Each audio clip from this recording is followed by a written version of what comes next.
Dua bentuk dalam usaha agama, usaha dakwah. Pertama, meningkatkan jumlah pekerja dakwah, dan yang kedua, meningkatkan kualitas usaha setiap individu para pekerja dakwah.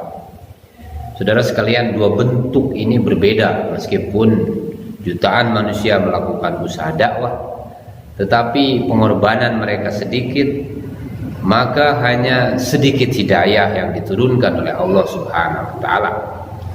Jika seluruh pekerja dakwah meningkatkan pengorbanan, maka hidayah tidak hanya diberikan kepada orang-orang Islam, tetapi orang-orang di luar Islam akan mendapatkan hidayah.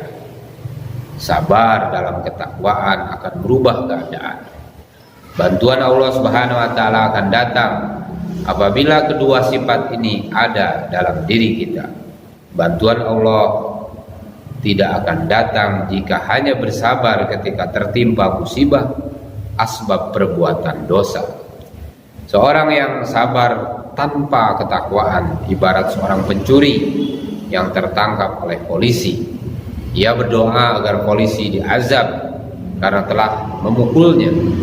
Allah Subhanahu wa Ta'ala tidak akan menurunkan azab kepada polisi tersebut dan tidak menerima doa seorang pencuri karena bermaksiat. Allah Subhanahu wa Ta'ala akan merubah keadaan umat ini jika ada sifat sabar dan takwa. Seseorang bertanya kepada Maulana Yusuf rahmatullah alaih, usaha dakwah ini adalah kerja yang mulia, tetapi saat ini kerusakan telah menyebar di seluruh dunia. Bagaimana bisa memperbaikinya? Maka beliau, Maulana Yusuf rahmatullah alaih, mengatakan, jika hal ini ditanggung oleh saya dan engkau ataupun seluruh jamaah, maka ini adalah suatu yang sangat sulit. Namun Allah Subhanahu wa Ta'ala yang melakukannya, dan tidak ada kesulitan bagi Allah Subhanahu wa Ta'ala. Saya hanya menyampaikan, jika Allah Subhanahu wa Ta'ala menghendaki, apakah perlu dipertanyakan bagaimana Allah Subhanahu wa Ta'ala melakukannya? Barang siapa yang menyempurnakan sifat-sifat kebaikan dalam keislamannya, maka hal ini akan menjadi asbab hidayah bagi umat. Ketika satu umat kehilangan keyakinan sehingga amal menjadi rusak, hal itu akan mengakibatkan banjir, gempa, perang, dan krisis ekonomi. Saat ini umat sedang mengalaminya. Keputusan Allah Subhanahu wa Ta'ala ditimpakan atas kesalahan seluruh umat secara umum, dan akibatnya tidak terbatas pada mereka yang bersalah saja. Kadangkala akibatnya terlihat pada suatu tempat dan kadang-kadang di tempat yang lain. Sebagaimana bisul pada tubuh bisa timbul di mana saja. Dengan usaha memperbaiki iman dan amal pada setiap tempat, perlu ketawajuhan pada setiap istighfar kita, menangis kepada Allah Subhanahu wa Ta'ala dan berdoa pada sepertiga akhir malam.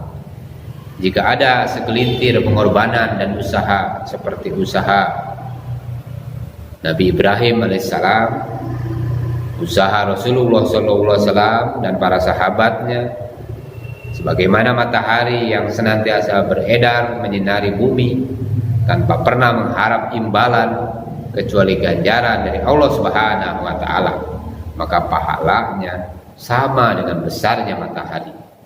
Maka setiap pekerja dakwah harus berusaha keras secara zahir maupun batin, sebagaimana usaha para nabi alaihissalam. Meskipun mungkin hanya secara zahir dan tidak secara batin, tapi kita tetap dapat menuai pahala dengan niat memiliki hal tersebut. Karena itu hendaknya meningkatkan pengorbanan dengan tulus ikhlas dan sesuai dengan usul-usul dakwah dengan tertib yang benar, sehingga Allah Subhanahu wa Ta'ala akan menghapuskan perselisihan di antara pekerja-pekerja dakwah, dan bantuan Allah Subhanahu wa Ta'ala segera turun.